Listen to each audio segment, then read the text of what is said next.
ॐ नमो भगवते वासुदेवाय। ॐ नमो भगवते वासुदेवाय। ॐ नमो भगवते वासुदेवाय। ॐ अज्ञानतिमिरान्धस्य ज्ञानाञ्जनशलाकया चक्षुरुन्मिलितं येन तस्मै श्रीगुरवे नमः। नमः ॐ विष्णुपादाय कृष्णपृष्ठाय भूतले श्रीमते भक्तिवेदान्त स्वामिन्निति नामिने। नमस्ते सारस्वते देवे गौरवाणी प्रचारिणे निर्विशेष शून्यवादी पाश्चात्यदेशतारिणे। नमो महावदान्याय कृष्णप्रेमप्रदायते कृष्णाय कृष्णचैतन्य नाम्ने गौरत्विषे नमः। हे कृष्ण करुणा सिन्धु दीनबन्धो जगत्पते गोपेश गोपिका कान्त राधाकान्त नमोऽस्तुते। तप्तकाञ्चन गौराङ्गी राधे वृन्दावनेश्वरी वृषभानुसुते देवी प्रणमामि हरिप्रिये। वाञ्छाकल्पतरुभ्यश्च कृपा सिन्धुभ्य एव च पतितानां पावनेभ्यो वैष्णवेभ्यो नमो नमः। जय श्री कृष्ण चैतन्य प्रभु नित्यानंद श्री अद्वैत गदाधर श्रीवासादि गौर भक्तवृंद। हरे कृष्णा कृष्ण कृष्ण हरे हरे, हरे राम राम राम हरे हरे। नारायणं नमस्कृत्य नरं चैव नरोत्तमं देवीं सरस्वतीं व्यासं ततो जयमुदीरयेत्। हरे कृष्णा। सब भक्तों का स्वागत है प्रातःकालीन श्रीमद् भागवतम की कथा में। हम श्रवण कर रहे श्रीमद् भागवतम का चतुर्थ स्कंद, इसके अंतर्गत अध्याय 13वां, जिसमें हम वेन महाराज का उपाख्यान इसका श्रवण कर रहे हैं। हमने श्रवण किया कि किस प्रकार से एक सुपुत्र से अच्छा तो कुपुत्र ही होता है, क्योंकि वह सारे संसार की आसक्तियों से अपने परिजनों को अनासक्त ही कर देता है। इसीलिए शोक प्रदान करने वाला ऐसा कुपुत्र ही अच्छा माना गया है अंग महाराज के द्वारा। कदपत्यम वरम मन्ने सदपत्याश्चुषाम पदात् निर्विद्येत गृहान मर्त्यो यत् क्लेश निवहा गृहाः। शोक प्रदान करने वाले सत्पुत्र की अपेक्षा कुपुत्र को ही अच्छा समझता हूँ, क्योंकि कुपुत्र के द्वारा गृह क्लेशप्रद हो जाता है और मनुष्य उस गृह का आसानी से परित्याग कर देता है। इस श्लोक में महाराज अंग कुपुत्र की ही प्रशंसा इसलिए करते हैं कि वह गृह से विरक्ति का कारण होता है, सांसारिक भवबंधनों से सर्वथा मुक्त कर देता है। वे कहते हैं कि सत्पुत्र को छोड़ने में तो दुख हो सकता है और होता भी है। अगर धार्मिक पुत्र हो तो उसे कौन छोड़ना चाहेगा। उससे तो अच्छा कुपुत्र ही है, जिसके कारण घर क्लेशमय हो जाता है और मनुष्य उस घर से विरक्त होकर उसका परित्याग कर देता है। इसीलिए वो कुपुत्र ही ठीक है जो संसार की सारी आसक्तियों से हमें सर्वथा मुक्त करा देता है। इसके आगे कहते हैं, स एवं स निर्विण्ण मना नृणो गृहान् निशीथ उत्थाय महोदयोदयात् अलब्धनिद्रोऽनुपलक्षितो नभीर् हित्वा गतो वेन सुवं प्रसुप्तान्। एवं निर्विघ्न मना, इस प्रकार से अत्यंत उद्विग्न हो गए हैं ऐसे राजा अंग स नृपः अलब्ध निद्रा, उन्हें दिन में चैन नहीं था और रात को भी नींद नहीं आई। महोदयात गृहात, ऐसे महोदय महान स्वभाव वाले अंग महाराज गृहात अपने गृह से, राजगृह से निशीथे रात की बेला में ही उत्थाय उठ गए। नृभिः अनुपलक्षितः, और किसी भी सामान्य लोग या राज परिवार के सारे लोगों से बिना देखे गए ऐसे अनुपलक्षित प्रसुप्ताम वेनम सुवम हित्वा गतः। इस प्रकार से वेन की माता, जो अभी सुनीता जी निद्रा में ही थी, उन्हें पता नहीं क्या चल रहा है, वे सुध बुध उनकी थी नहीं, उसको भी उन्होंने त्याग कर वन में चले गए। यानी वानप्रस्थ को तो स्वीकार किया, लेकिन अपनी पत्नी को भी साथ में नहीं लिया, वे अकेले ही वन की ओर निकल गए। इस प्रकार से व्यक्ति में वो धीरज आ जाता है, अगर वो ये समझ जाए कि संसार तो मुझे इस प्रकार के दुखों से मुक्त कराने के लिए ही वैराग्य भाव दे रहा है। इसलिए वेन महाराज, अंग महाराज वेन के द्वारा दुखी होकर वो अभी संन्यास या वानप्रस्थ आश्रम के लिए आगे बढ़ रहे हैं, जिसमें उन्होंने अपने पत्नी का भी त्याग कर दिया और वो अकेले ही चल पड़े। जो गृह महान विभूतियों से भरा हुआ था, उस गृह से राजा निकलकर अभी वन की ओर चले गए। वे सुध सोई वेन की माता को भी छोड़कर चले गए। यानी वानप्रस्थ लेते समय तो पति ने पत्नी को भी साथ में तपस्या के लिए लेके जा सकते हैं, लेकिन यहाँ अंग महाराज ने पत्नी को भी साथ में नहीं लिया। इसका कारण है कि सुनीता मृत्यु की पुत्री थी, तो उस प्रकार के उनके गुण होने के कारण उसे साथ में ले जाना उन्होंने ठीक नहीं समझा, इसीलिए उसे छोड़कर वे चले गए। विज्ञाय निर्विद्य गतं पतिं प्रजा पुरोहितामात्य सुहृद्गणादयः विचिक्युरुर्व्यामति शोककातरा यथा निगूढ़ं पुरुषं कुयोगिनः। निर्विद्य गतं पतिम, इस प्रकार से संसार से विरक्त हो गए हैं ऐसे पति को, गतम पतिम, जो विज्ञाय प्रजा, पूर्ण रूप से विरक्त हो गया है ऐसा घर जहाँ से उनके पति ही चले गए हों, यह जानकर उनकी प्रजा भी पुरोहिताम आत्य सुहृद गणादय, उनकी प्रजाएं पुरोहितगण, आमात्यगण तथा मित्रगण अति शोक कातरा, अत्यंत शोक कातर हो गए, दुखी हो गए। उर्व्याम विचिक्य हो, और फिर सर्वत्र जाकर उनकी खोज करने का उन्होंने प्रयास किया कि कहाँ चले गए महाराज। यथा निगूढ़म पुरुषम कुयोगिनः, किंतु वे उनको उसी तरह नहीं दिखाई दिए जिस प्रकार से एक अपरिपक्व योगी होता है, कुयोगी होता है, जिसका हृदय परिपूर्ण रूपेण अभी शुद्ध नहीं हो गया है। इस प्रकार का अपरिपक्व योगी अपने हृदय में विद्यमान परमात्मा को बाहर खोजता है, लेकिन कभी भी उनका दर्शन नहीं कर पाता या उन्हें नहीं देख पाता, क्योंकि भगवान परमात्मा तो हृदय के अंदर ही विराजमान है। लेकिन उनका दर्शन करने के लिए हमें हमारा हृदय पूर्ण रूपेण शुद्ध करना होता है।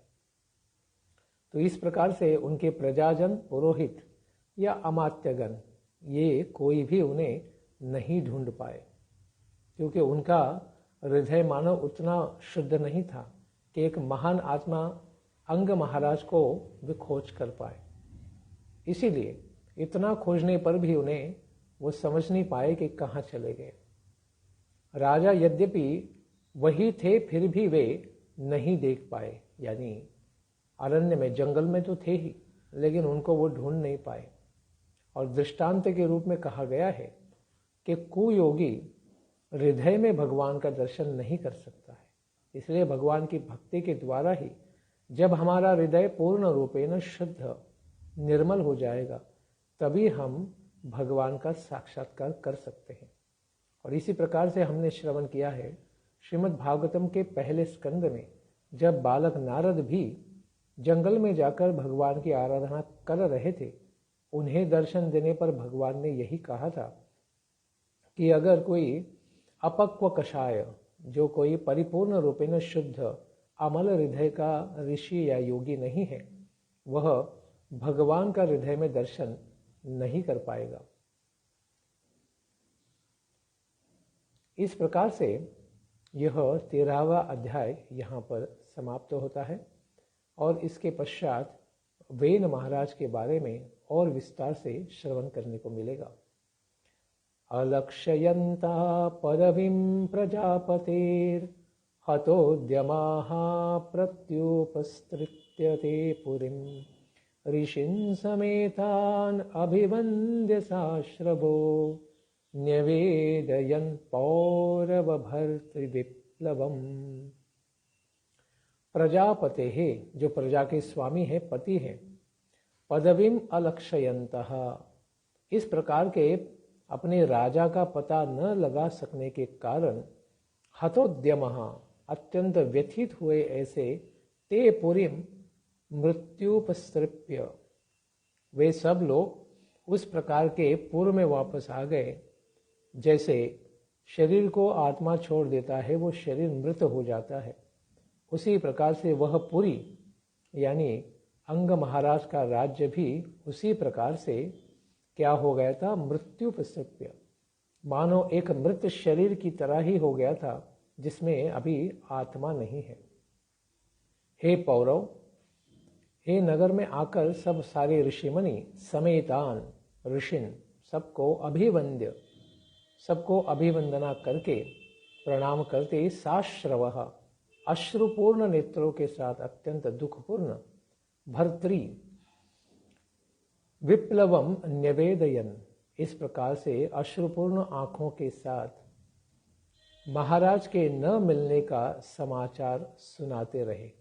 जो अमात्य, ब्राह्मणगण, प्रजाजन, ये सब जो गए थे ढूंढने के लिए, केवल अश्रुओं के साथ ही साश्रव वापस आए। साश्रव यानी रुदंतः, रोते हुए ही वे अपने स्वामी को न मिलने के कारण, न प्राप्त करने के कारण पुनः पूर्व में वापस लौट आए। यह दुखदायक घटना सबको वे सुनाने लगे कि महाराज कहाँ है, हमें पता नहीं है।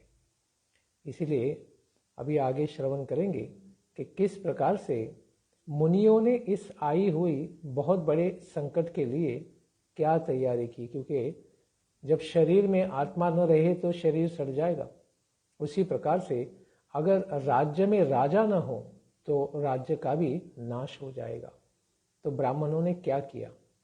मैत्रेय उवाच भृग्वादयस्ते मुनयो लोकानां क्षेमदर्शिनः गोप्तर्य सति वै नृणां पश्यन्तः पशुसाम्यतां वीरमातरमाहूय सुनीतां ब्रह्मवादिनः प्रकृत्य सम्मतं वेनम् अभ्यषिञ्चन् पतिं भुवः।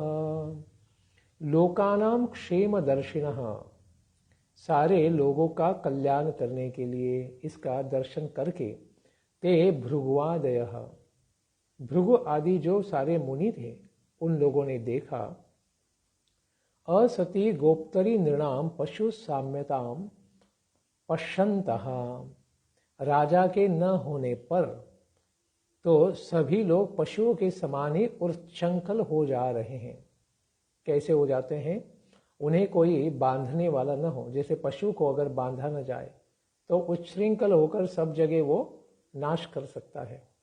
उसी प्रकार से पशुओं की ही भांति जब लोगों ने देखा कि अभी राजा नहीं है, मन में चाहे वैसा कर सकते हैं, इस प्रकार की भावना रखने के कारण राज्य में काफी समस्याएं आने लगी।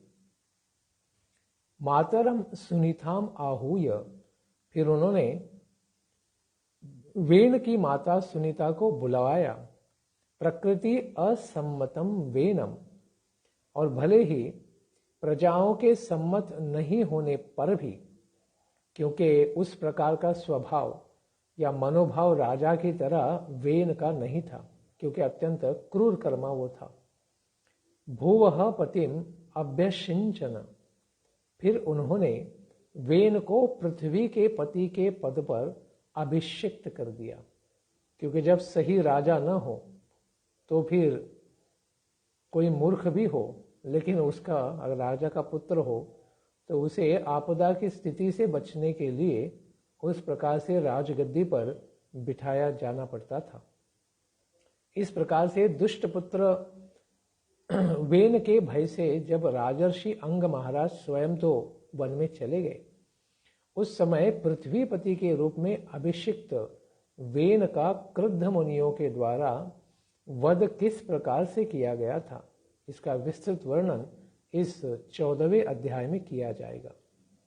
इसलिए संसार का कल्याण का विचार करके क्षेमदर्शिनः, कल्याण की चिंता करने वाले, पशु साम्यताम यानी अर्थ पशु के समान उच्छृंखल रूप वाले लोगों को देखते हुए उन्हें नियंत्रित करने के लिए यहाँ पर विचार किया गया कि मंत्रियों और प्रजाओं के द्वारा अनभिप्रेतः, प्रकृत्या सम्मतम पाठ होने पर अर्थ होगा कि स्वभाव से तो अनभिप्रेत ऐसे वेन को ही राजा बनाना पड़ा, क्योंकि उन्हें पता था ये साधु संतों को थोड़ी समस्या कर सकता है, लेकिन जो आसुरिक प्रवृत्ति के लोग हैं उनको बिल्कुल बढ़ने नहीं देगा, क्योंकि स्वयं ही ये भयानक होने के कारण ऐसे लोगों को तुरंत ही निपात कर देगा।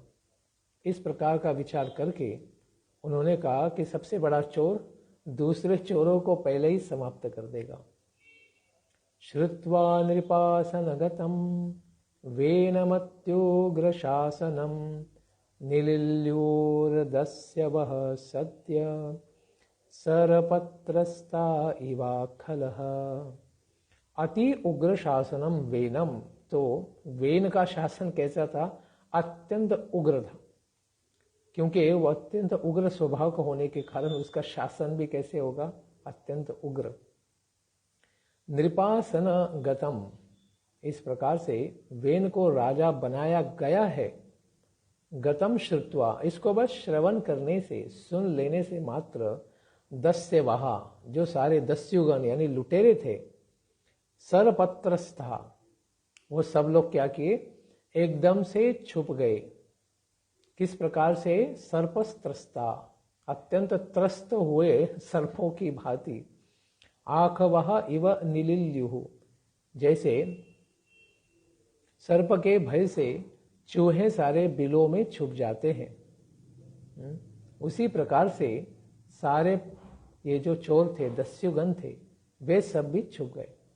तो कभी कभी यह भी काम में आ जाता है। इस प्रकार से चोराः सर्वे लीना बभूवुः, सारे चोर सर्वत्र छुप गए, बाहर कोई भी नहीं आ रहा था, क्योंकि उन्हें पता था अभी सबसे बड़ा चोर ही राजा बन चुका है, तो अभी हम बाहर आएंगे तो हमारा तुरंत नाश कर दिया जाएगा। स आरूढ़ नृपस्थान उन्नद्धोष्ट विभूतिभिः अवमेने महाभागां स्तब्धा संभावितः स्वतः। आरूढ़ नृपस्थाने, इस प्रकार से आरूढ़ यानी सिंहासन पर बैठ जाने के पश्चात, सह अष्ट विभूति भी, आठों लोकपालों के पूर्ण ऐश्वर्य के साथ, उन्नत कला के कारण, स्तब्ध अत्यंत अभिमान के वश में आ गया था, इसीलिए स्तब्ध शब्द आया है। सम स्वतः, स्तब्ध की भांति ही सर्वरूपेण स्वतः ही संभावितः महाभागान अवमेने। अपने आप को ही सारे महापुरुषों में सर्वश्रेष्ठ समझकर दूसरे सबका अवमेने अपमान करने लगा, अवमान करने लगा, किसी की नहीं मानता था। क्योंकि मुझे सब पता है, मैं परम ज्ञानी हूं, मैं किसी और को नहीं मानूंगा, इस प्रकार का भाव वेन ने धारण कर लिया। इसीलिए कहते हैं कि राज सिंहासन पर बैठने के पश्चात लोकपालों के ऐश्वर्य कलाओं के कारण वह महापुरुषों का भी अपमान ही करने लगा, उनको तुच्छ हिंसा की भावना से देखने लगा। एवं मदांध उत्सिक्तो निरंकुश इव द्विपः पर्यटन रथमास्थाय कंपयन्नीव रोदसी। एवं मदांधः उत्सिक्तः द्वीप, ऐश्वर्य के मद से क्या हो गया, वो अंधा हो गया, इसलिए कहते हैं मदांध हो गया। उत्सिक्त, वह रथ के ऊपर बैठकर फिर क्या करने लगा, इव निरंकुशः, अत्यंत किसी के द्वारा भी जो नियंत्रित नहीं किया जा सकता है, उस प्रकार का भाव लेकर रथम आस्थाय, रथ के ऊपर आरूढ़ होकर रोदसी कंपयन्निव पर्यटन, सारे पृथ्वी को और आकाश को रोदसी मानो रुलाता हुआ या कपाता हुआ, इस प्रकार से सर्वत्र घूमने लगा। न यष्टव्यम न दातव्यम न होतव्यम द्विजा क्वचित् इति निवारयद्धर्मं भीरिघोषेण सर्वशः। द्विजाः क्वचित् न यष्टव्यम न दातव्यम इति भीरिघोषेण धर्मं सर्वशः निवारयत्। उसने अपने अपने राज्य के अंदर यह ढिंढोरा पिटवा दिया, क्या कि कोई भी और कहीं भी ब्राह्मण न यज्ञ करें, द्विजा क्वचित न यष्टव्यम न दातव्यम, न उन्हें कोई दान भी दे। पहले तो यज्ञ न करे भगवान विष्णु के लिए, कोई उन्हें दान भी न दे, न कोई होम भी करे। इस तरह उसने पूर्ण रूप से धर्म सर्वशः निवारयत, उसने सारा वैदिक धर्म ही सर्वत्र रुकवा दिया। तो धर्म का पालन कोई नहीं कर पाए, इस प्रकार की व्यवस्था जैसे असुर रावण या फिर दूसरे राक्षसों ने किया था, उसी प्रकार से वेन ने कार्य किया। वेनस्यावेक्ष मुनयो दुर्वृत्तस्य विचेष्टितं विमृश्य लोकव्यसनं कृपयोचुः स्म सत्रिणः। दुर्वृत्तस्य, अत्यंत दुष्ट वृत्ति वाला, वेनस्य विचेष्टितम, इस प्रकार से वेन के द्वारा किया जाने वाला सर्व चेष्टाएं यानी अत्याचार को देखकर अवेक्ष सत्रिणः मुनया, सारे मुनिगण ब्राह्मणगण एक साथ आ गए एक सत्र में। लोक व्यसनम विमृश्य कृपया उचुहु, और संसार के कल्याण करने के लिए, यानी संसार के ऊपर वेन नाम का ही सबसे बड़ा संकट आ गया है, इसका दर्शन कर लेने से अपने आप यानी कृपया सबके ऊपर कृपा करके उचुहु कुछ आपस में चर्चा करने लगे कि आई हुई इस विपदा से हम कैसे बचे। अरे अंग महाराज चले गए, वो एक बड़ी विपदा थी। उनके जाने के पश्चात राजा नहीं था तो सब जगह अनाचार हो रहा था, उसको रोकने के लिए हमने वेन को राजा बनाया, तो अभी यह पहले की अवस्था से भी बड़ी समस्या उत्पन्न हो गई है। इसीलिए वे लोग अभी विचार विमर्श कर रहे हैं कि आगे क्या किया जा सकता है। अहो उभयतः प्राप्तं लोकस्य व्यसनं महत् दारुण्यो भयतो दीप्त इव तस्कर पालयोः। अहो, अरे रे, लोकस्य उभयतः व्यसनम प्राप्त, संसार के ऊपर उभयता यानी दोनों ओर से बहुत बड़ी विपत्ति आ गई है। प्राप्तः दारुणी उभयतः दीप्त इव तस्कर पालयः। दोनों ओर से जलती हुई लकड़ी यानी दारुणी आदि के बीच में पड़े चींटी आदि के समान ही तो यह प्रजा एक ओर से राजा के अत्यंत भयानक अत्याचारों से पीड़ित है और दूसरी ओर जो तस्कर हैं, दस्युगण हैं, चोर हैं, लुटेरे हैं, डाकू हैं, इनके अत्याचार से विपत्ति त्रस्त हो गई है। तो इस प्रकार से तस्करों का और उनके महान राजा वेन इनके द्वारा प्रजा दोनों ओर से पीड़ा में आ गई है। क्यों? क्योंकि दोनों ओर से ये क्या कर रहे हैं, उनके जलाने का ही कार्य कर रहे हैं। जैसे उदाहरण देते हैं कि एक लकड़ी को अगर दोनों ओर से जला दिया जाए और बीच में चींटी हो तो दोनों ओर से वो जलेंगी और जल्दी ही भस्मीभूत हो जाएंगी। इसी प्रकार का संकट यहाँ पर प्रजा के ऊपर आ गया है इन राजा वेन के द्वारा और लुटेरों के द्वारा। अराजक भयादेश क्रीतो राजा तदर्हणम ततोप्यासीद भयम त्यज्य कथम स्यास्वस्ति देहिनाम। अराजक भयात अराजकता फैलने के कारण ही एष अतदर्हणः राजाकृतः अद्यतु ततः अपि भयम आसित देहिनाम स्वस्ति कथम स्यात्। अरे अराजकता फैलने के भय से तो हमने अतदर्हणः हम लोगों ने अयोग्य होने पर भी राजाकृतः वेन को राजा बना दिया। ततः फिर भी ततः अपि भयम आज उससे भी अधिक भय तो उत्पन्न हो गया है। देही नाम जिन्होंने देह धारण किया है ऐसे शरीरधारियों का कल्याण स्वस्ति कथम स्यात् किस प्रकार से संपन्न किया जा सकता है। क्योंकि अगर राज्य में अराजकता हो तो फिर संसार का कल्याण करने के लिए योग्य राजा की आवश्यकता होती है। इसीलिए कहते हैं कि योग्य राजा न होने के कारण ही यह समस्या आ चुकी है। अहरे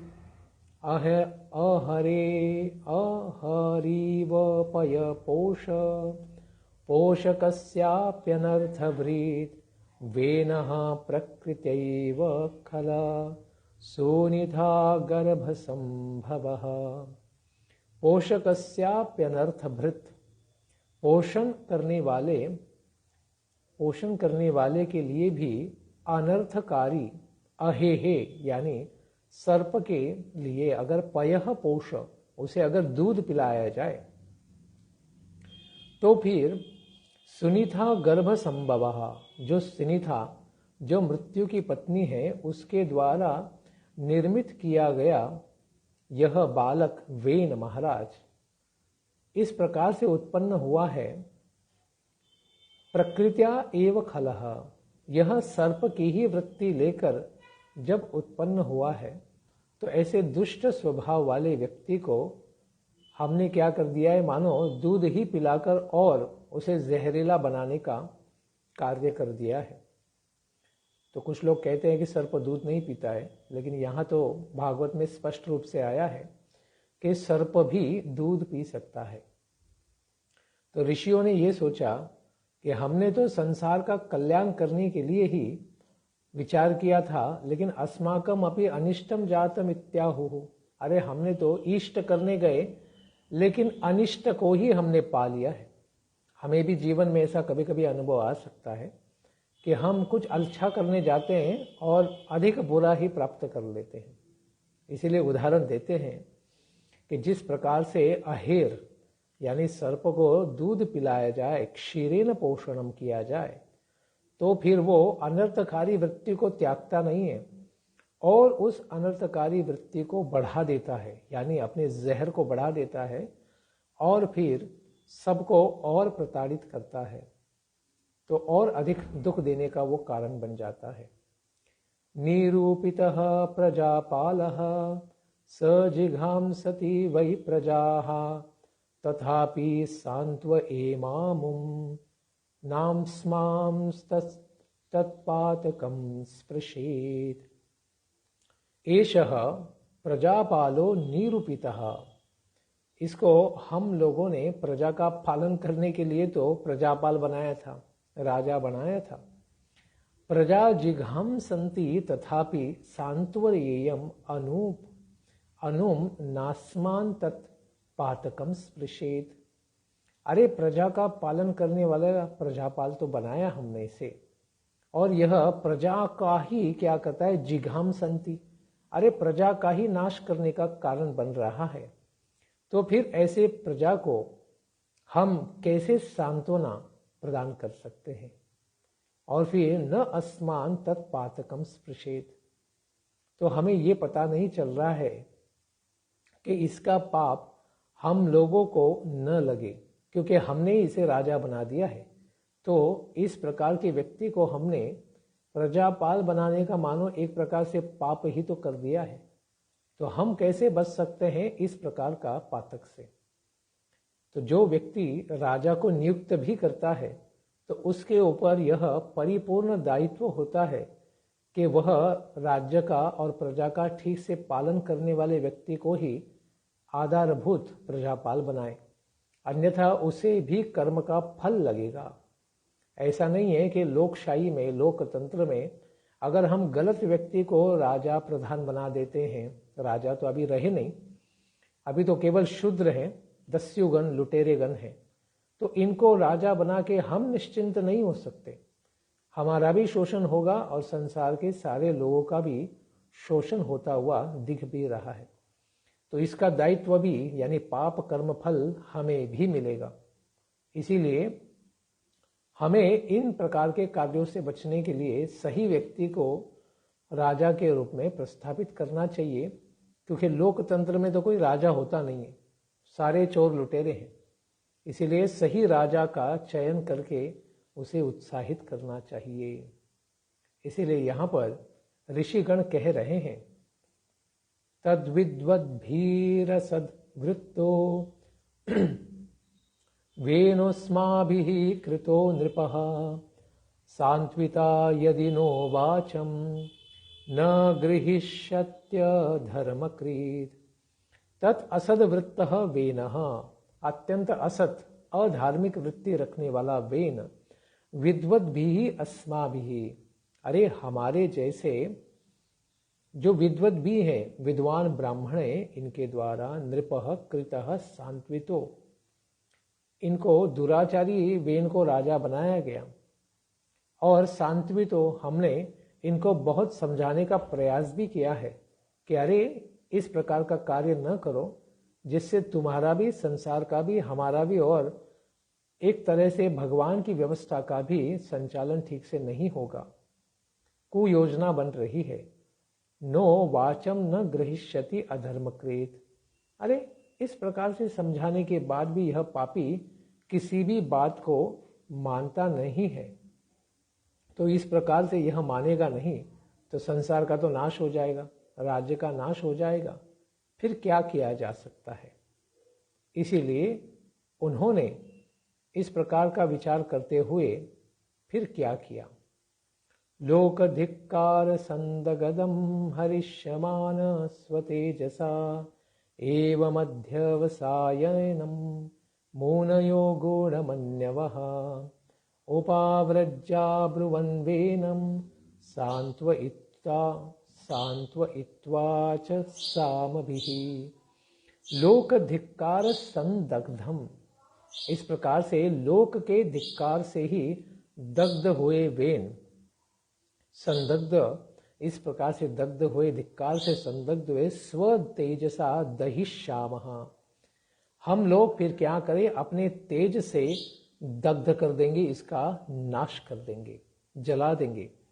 एवं अध्यवसाय गूढ़मन्यवः, ऐसा विचार करके मुनिगण अत्यंत क्रोध से एनम उपव्रज्य समाभिः वेनम सांत्वयित्वा अब्रुवन्, इस प्रकार से मुनिगण बाहरी रूप से अपना क्रोध को छुपाकर लेकिन अंदर से अत्यंत तेजस्वी क्रोध की धिक्कार की अग्नि को लेकर वेन महाराज के पास गए और उसको प्रिय वचनों से फिर एक बार अंतिम बार समझाने का प्रयास करने लगे और उसे प्रिय वचनों से समझाते हुए इस प्रकार से कुछ कहने लगे।